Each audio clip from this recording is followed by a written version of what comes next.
Josi, a palavra humor, ela nunca combinou muito com crente. Nem com a igreja. Ela nunca combinou muito com a igreja. Tá certo? Então, as pessoas, para serem cristãs, para servirem a Deus, elas não poderiam ser pessoas divertidas. O divertimento Não fazia parte. não fazia parte, certo, do ambiente. Ok? Então, vamos lá. É o que você falou do equilíbrio. Se alguém não toma água, Desidrata. certo, ele desidrata. Se alguém bebe água demais, morre afogado. Isso aí. Certo? Ou seja, a ausência da água, ela é prejudicial, ela mata. Sim. Mas a O água, excesso. o excesso também mata. Ok? Hoje, grande parte dos pastores mais antigos e uma boa parte da igreja mais tradicional, histórica, elas não fabricaram, elas não se prepararam para esse ambiente. Não se permitiram. Então nós temos hoje novas igrejas surgindo, ok, conversando, Numa linguagem mais... e aí nós estamos enfrentando, não de uma forma velada, uma guerra entre pastores. Entre os novos pastores, trazendo leveza, que nós vamos chamar aqui de riso, Ok? ok? E os antigos Graças. pastores que não conseguem, ok? Fazer essa comunicação, essa ponte. Tem igrejas hoje que nós conhecemos, talvez não a denominação, mas igrejas locais que estão esperando apenas seus últimos membros falecerem Para fechar. para fechar. Não há espaço mais para a nova geração, Sim. certo? Então, você que tem essa cabeça nesses dois mundos, ok? Não que eu seja velho, amém? Não. Você é um cara assim, conservado. Olha o meu pai, que coisa linda. Né, eu vi o Conserva- telefone de disco e vi o... Mas assim, fala um pouco disso. Eu sofri muito com isso. Ó, O Cláudio não é sério porque o Cláudio conta piada. alguém teria que pagar o preço. Ou você, ou alguém que viesse depois. Alguém teria que pôr uma chave nessa porta para abrir essa porta para se falar de assuntos polêmicos com graça. Deus te chamou, te deu essa inteligência, te deu essa sabedoria e soprou você. Agora, se você não se abrisse para essa realidade, pode ter certeza que alguém seria levantado. Como Ok. o pastor Silas foi levantado por Deus para falar para um outro nicho, numa outra realidade. E tem outros levantados em algumas áreas que a gente não pode negar que eles são necessários. Quando a gente não controla uma coisa, sabe o que a gente tenta fazer? Matá-la. Quando a gente não subjuga uma coisa porque é diferente do que a gente acha que tem que ser, o que a gente faz? Quer destruí-la. Então, a melhor pergunta seria essa. No meu entender, Deus pode estar levantando essa pessoa. Você se lembra do conselho lá de Atos, quando... acho que foi Gamaliel que falou, né? Falou assim, não ataque essas pessoas, vocês podem estar lutando contra Deus. Sim. Deixa aí, mano. Se é de Deus... Isso aí.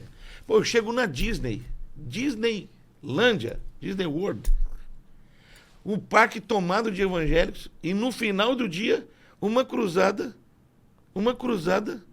com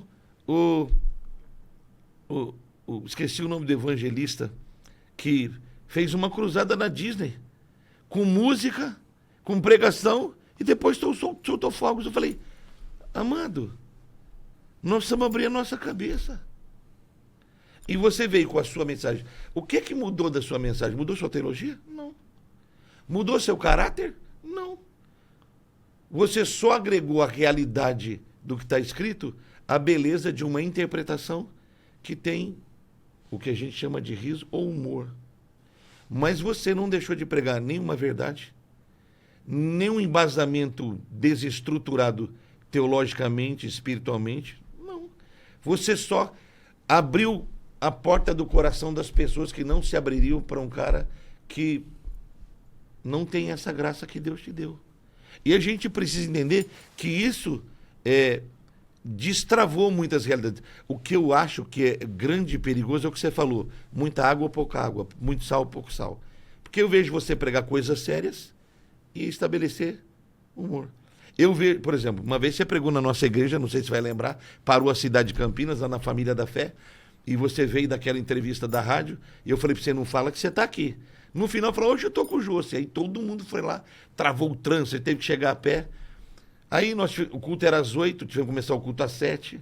Fiz 2 músicas, te passei, você falou assim, minha mensagem é rápida. Pô, tu pregou 2 horas, sério, no rochado, bateu com força, não teve um sorriso, e era você. No final você fez uma citação que acho que você nem lembra, que você estava falando de família, falando de casamento, aí você falou assim, José quando viu Maria pela primeira vez, ele disse, Nossa Senhora, riu, e todo mundo riu, você falou, hora de fazer apelo. Pô, eu tinha mais de 4.000 pessoas no ambiente, cabia 1.500 pessoas. Mais de 350 pessoas aceitaram Jesus. Agora, você teve humor naquela mensagem toda? Não, mas era você. No final, você fez esse trocadilho e fechou a palavra. Então, assim, eu acho que as pessoas, elas precisam ser lembradas, todos nós, que sempre haverá graça e sempre haverá um plus para alguma coisa que já foi feita de um jeito. Né? Cantava-se hinos da harpa. De repente começou a cantar canções com um violão. Daqui a pouco violão, bateria. Daqui a pouco violão, bateria, teclado. Daqui a pouco os ritmos. E hoje você está na época de tantas músicas diferentes, tantas coisas graciosas. Né? E eu acho que a gente não pode perder a beleza. Como eu estou falando de música, eu acho que assim, as músicas lá de fora são maravilhosas. Mas tem tanta música daqui. Vamos mesclar, vamos valorizar o que é nosso, vamos aprender com os outros, vamos crescer para a glória de Deus e cada vez mais trazer leveza para a mensagem. Ela, mesmo quando corretiva, traga doçura na vida das pessoas. Bom, vamos definir aqui no ambiente de culto, só para a gente entender, unção. Porque às vezes as pessoas olham e dependendo do ambiente, Deus está presente e o povo está chorando, e o povo está quebrantado, e o povo está se divertindo, se está pulando, se está sorrindo, se estão dando glória a Deus, mas está de olho aberto, se estão dando glória a Deus, mas estão de pé, Deus não está presente. Tá certo? Como é que eu consigo descobrir de verdade? Porque hoje tem muitos jovens que querem estar no ambiente, certo? Que querem fazer parte de tudo isso, certo? Mas muitas vezes não conseguem porque eles têm até preconceito e se sentem culpados de não estar com aquela postura ou aquele posicionamento. Certo? Então, o ambiente entre essa seriedade e a unção. Bom, primeiro ninguém pode... Eu José, estou falando agora, não dá pra gente querer colocar o Espírito Santo dentro de uma caixinha. Tipo, dizer assim, ele vai fazer assim, ele vai fazer assado. Nenhum dos milagres de Jesus foram feitos da mesma forma. Ele operou como ele quis. Uma hora ele cuspiu no chão, uma hora ele disse eu quero, outra hora ele tocou, outra hora nem tocou. Uma hora ele mandou pro cara. Cara, já pensou você vir buscar uma pessoa, tipo assim, você está lá na igreja, seu ministério, pastoreio, o cara chega para você assim, Cláudio, a minha filha está lá em casa para morrer, você pode ir lá? O que você vai falar para ele? Agora. Jesus não falou nem agora, assim, aí, pode ir para tua casa, vai que a tua filha está curada. Não recebeu uma oração, não recebeu um aperto de mão, deu nem atenção, só mandou ir, vai. Se você fizesse isso hoje, eu tenho certeza que essa família nunca mais pisaria na igreja. Só que a gente olha essas realidades e a gente estabelece, tipo assim, tem que ser desse jeito, tem que ser dessa forma. O Espírito Santo é livre. Né? E quando ele vem da forma que ele quer vir. Eu estava com um amigo nosso, né, pregando na nossa igreja. Ele pregou no nosso aniversário da igreja e pregou talvez a mensagem teológica mais pesada que eu já vi alguém pregar, sobre santidade. Minha mulher me cutucou e falou assim, eu não sei como você encerra esse culto hoje, não. Você sabe que culto tem time, tem tempo. Hernani, ele passou da hora. 1h30 pregando uma mensagem de santidade pesada. Acabou o culto do departamento infantil. A tia não tinha feito com as crianças, enfiou as crianças para dentro da igreja. De repente começou a sentar a criança no chão. Pô, tinha mais de 300 crianças sentadas no chão e foi sentando aos pés dele. Moço, eu nunca vi. Ele pegou na mão de uma criança de 5 anos, levantou ela. Jesus naquela noite batizou com o Espírito Santo e com alegria umas 300 crianças sem ninguém pôr a mão. Eu tenho vídeo, eu tenho foto. Então, assim, quando o Espírito Santo quer fazer uma coisa, ele não precisa pedir licença para fazer. Ele faz. Eu acredito que nós estamos mais preocupados em controlá-lo do que permiti-lo. Né? A primeira vez que eu vi você pregar foi lá em Águas de Lindóia. Sentei do teu lado, a gente não tinha uma amizade ainda. Aí você ia pregar e o pastor Silas falou para você, eu vou trazer aqui um moço, ele tem uma forma diferente, te apresentou assim, diferente de falar. Tu estava gelado, você pegou, eu até orei por você, falou assim, cara, minhas canelas tá batendo, que ele quer que eu fale à vontade. Eu falei, amado, vai lá. Ele te respaldou. Eu lembro que você entrou num auditório com quase 4.000 pessoas, tocou em assuntos da vida familiar que todo mundo tem dificuldade de tratar, porque é polêmico, é pesado, é difícil. Você entrou neles com uma leveza, uma graça, que o Espírito Santo estava naquele ambiente, constrangendo, compungindo. Isso já tem uns quase 20 anos. Não, acho que tem foi 2013, me parece, ou 14, por Não, um pouquinho antes. Não, 2010, por ali. Já tem uns 15 anos. 15 anos atrás, você falar de sexo em púlpito e igreja, era sacrilégio em última. Só que Deus te deu uma graça para abrir uma porta para as pessoas tratarem dos seus pecados, dos seus medos, das suas frustrações, à luz da palavra e à luz da leveza, da graça. Sem gritar, é do diabo, é do pecado, é do Satanás. Mas dizendo, amado, isso aí mata. Deixa eu te falar uma coisa. Esses dias eu vi um grupo de artistas conversando e eles começaram de maneira sarcástica, dizer, olha, as pessoas estão dizendo que se eu tiver com a roupa curta demais, Jesus não está comigo. Se eu estiver bebendo alguma coisa, Jesus não está comigo. Falando de coisas que realmente a Bíblia condena, Sim. ok? A Bíblia reprime, mas que me parece que chegaram até essas pessoas, essas notícias, de uma forma muito pesada. Sim. Ou seja, a proibição, ela estava correta. Sim. A maneira de apresentá-la é que está é que estava errada. Você acha que os pastores, líderes hoje, certo, não estão preparados? E pior do que isso, se eles não estão preparados, eles não estão preparando. Esse é outro caminho. Certo? Então hoje, as pessoas não estão preparadas para pregarem o evangelho para esse mundo pós-moderno. Eu acho que nós temos um desafio tremendo. Não de mudar a mensagem, nem de mudar a Bíblia. Ok. Mas contextualizá-la. Com sabedoria e eficiência. Eu acho que o que diferencia, por exemplo, um médico. Você sabe que tem médico bom e tem médico ruim. Tem médico muito habilitado e tem médico... Tem pintor bom e tem pintor ruim.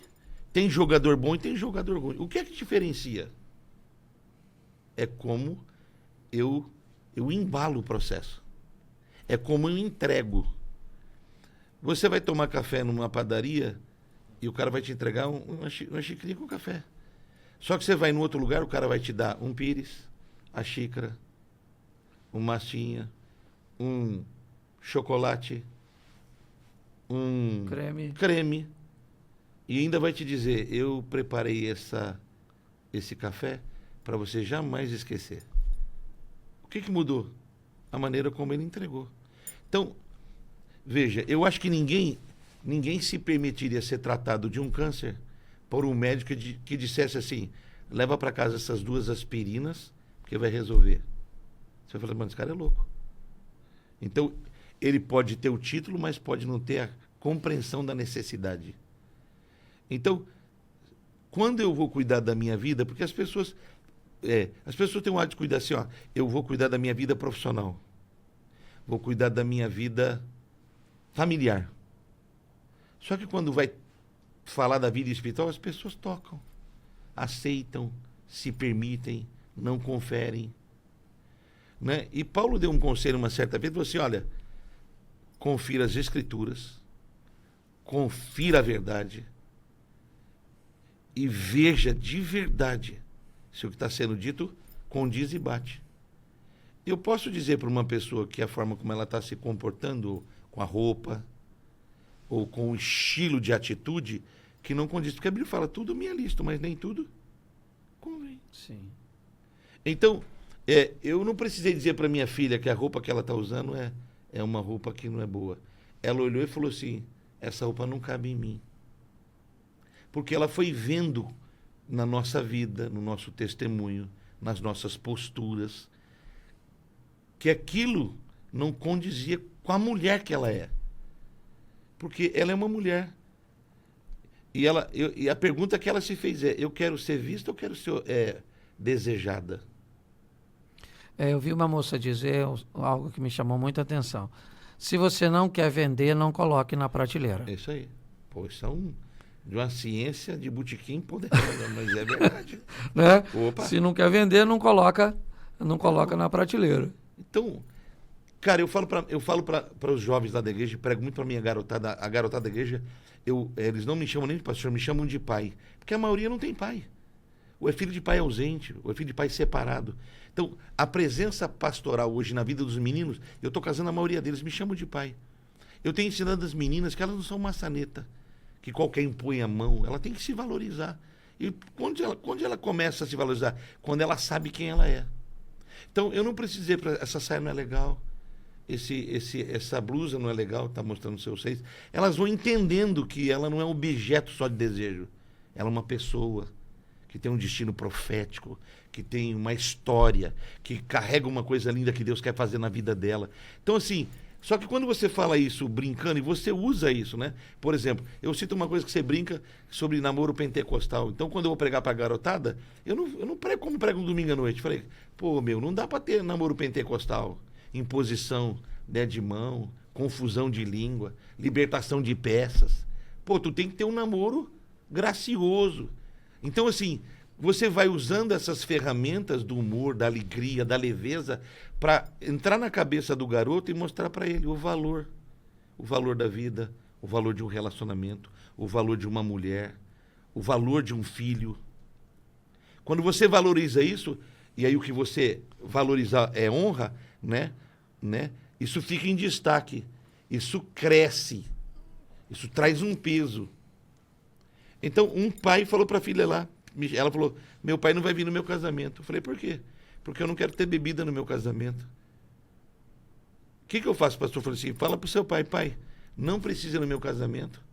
Se o meu casamento e a minha relação com o senhor e o que eu estou estabelecendo, só vale a cerveja que a sua família, que nunca está aqui, vem para beber no dia do casamento. Aí ele tomou um choque. Aí no dia do casamento ele veio. Aí eu preguei uma mensagem. Quanto vale uma filha para um pai? Esse cara é um dos meus melhores líderes na igreja. Porque ele naquele dia teve que aprender que ele estava querendo fazer uma coisa para alegrar os seus familiares, sem pensar no maior valor da vida dele, que é aquela menina que ele pagou faculdade, pagou mestrado. E agora estava entregando essa garota para um outro homem cuidar. Então, esse valor foi devolvido à família. Mas foi devolvido com leveza, com brincadeira, com graça. Sem dizer não vai, sem atacar, sem brigar.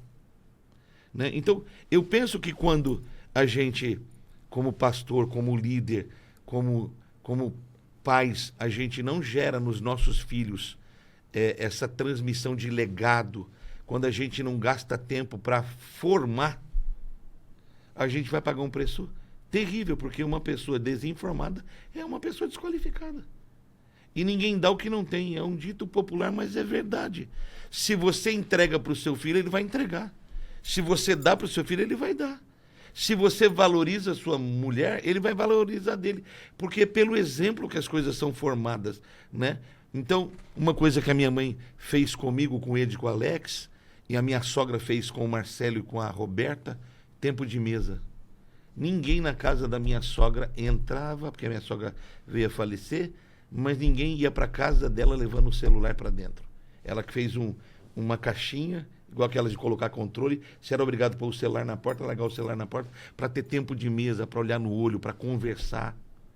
Pô, toda vez que eu tô com você, vou falar da gente, né, da nossa amizade, eu venho pregar aqui, você me pega, pô, aí a gente vai conversando, pô, não tem preço. O que você cresce, o que você aprende, o que a sua mente desbloqueia, é uma coisa preciosa. E não é só uma via de mão só, você me abençoa. Eu também abençoo a tua vida quando eu conto minhas experiências, sim, quando a gente se edifica. Só que hoje, isso virou um motivo de você vender uma matéria.